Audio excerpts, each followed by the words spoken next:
Hi friends, இன்றைக்கி நம்ம சேனலில் பார்க்க போகிற ரெசிபி ஒரு லஞ்ச் பாக்ஸ் ரெசிபி கொத்தமல்லி சாதம்.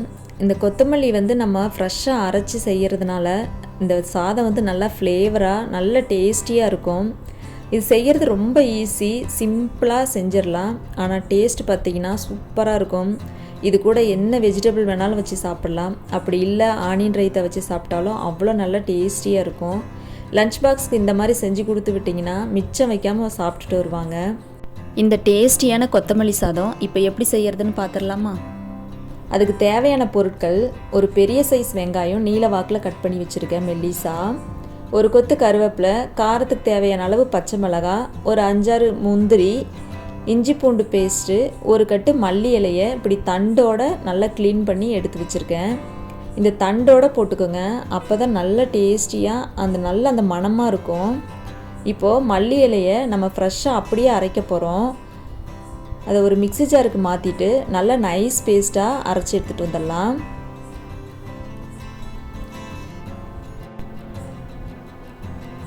உங்ககிட்ட இஞ்சி பூண்டு பேஸ்ட் இல்லை அப்படின்னா இந்த மல்லி இலை அரைக்கும் போதே இஞ்சி பூண்டு சேர்த்து அரைச்சிக்கோங்க.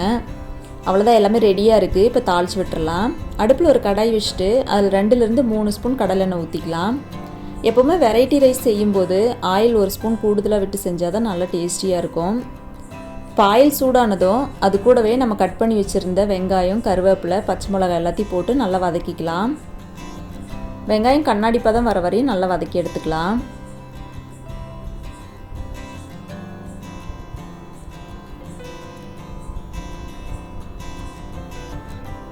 வெங்காயம் பாதி அளவு நல்லா வதங்கிருச்சு. இப்போது நம்ம எடுத்து வச்சுருந்த முந்திரி அது கூடவே சேர்த்து வதக்கிக்கலாம். முந்திரி பருப்பு கண்டிப்பாக சேர்த்துக்கோங்க. இது சாப்பாட்டு கூட சேர்த்து சாப்பிடும்போது நல்ல டேஸ்ட்டாக இருக்கும்.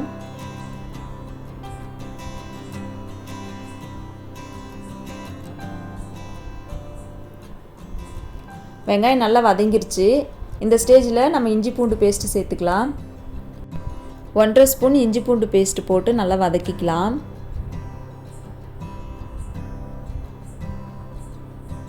இந்த இஞ்சி பூண்டு பேஸ்ட்டு பச்சை வாசம் போகிற வரையும் 1 நிமிஷம் நல்லா வதக்கி விட்டுறலாம்.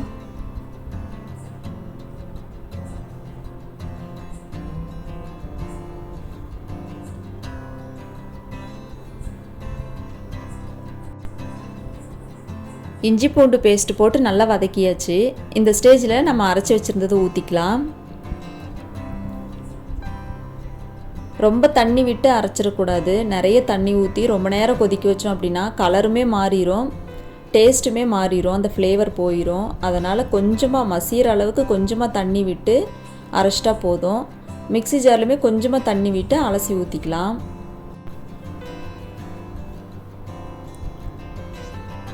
நல்லா எண்ணெயெல்லாம் பிரிஞ்சு ஒரு தொக்கு பதத்துக்கு வர வரையும் நம்ம கொதிக்க வச்சு எடுத்துக்கலாம். தண்ணி கம்மியாக விட்டோம் அப்படின்னா சீக்கிரமாகவே நல்லா சுண்டி வந்துடும். இப்போ இது கூடவே இதுக்கு தேவையான அளவு உப்பு போட்டு வதக்கி விட்டுறலாம். ரொம்ப திக்காக இருக்கிறதுனால கொதிக்கும் போது மேலெல்லாம் தெரிக்கும். அதனால் ஒரு தட்டு போட்டு மூடி வச்சுருங்க. ஒரு 2-3 நிமிஷம் கொதித்தாலே போதும். ரொம்ப நேரம் கொதிக்க வச்சாலும் அந்த ஃப்ளேவர்லாம் போயிடும். பாருங்கள், அவ்வளோதான், நல்ல ஒரு தொக்கு பதத்துக்கு ரெடி ஆயிடுச்சு. அந்த எண்ணெயெல்லாம் பிரிஞ்சு வந்திருக்கு பாருங்கள். அவ்வளோதான், நல்லா கொதிச்சு சூப்பராக ரெடி ஆயிடுச்சு. இந்த ஸ்டேஜில் நம்ம அடுப்பை ஆஃப் பண்ணி இறக்கிடலாம்.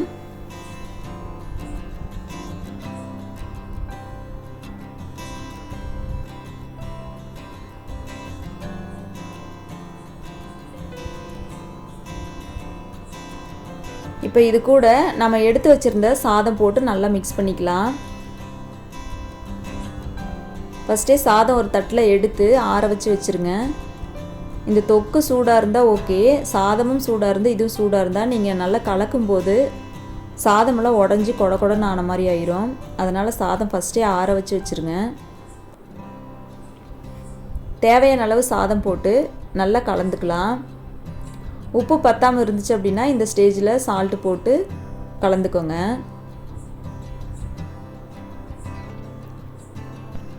அந்த கொத்தமல்லி கிரேவி கொஞ்சம் தாராளமாக இருக்கிற மாதிரி கலந்து எடுத்துக்கோங்க.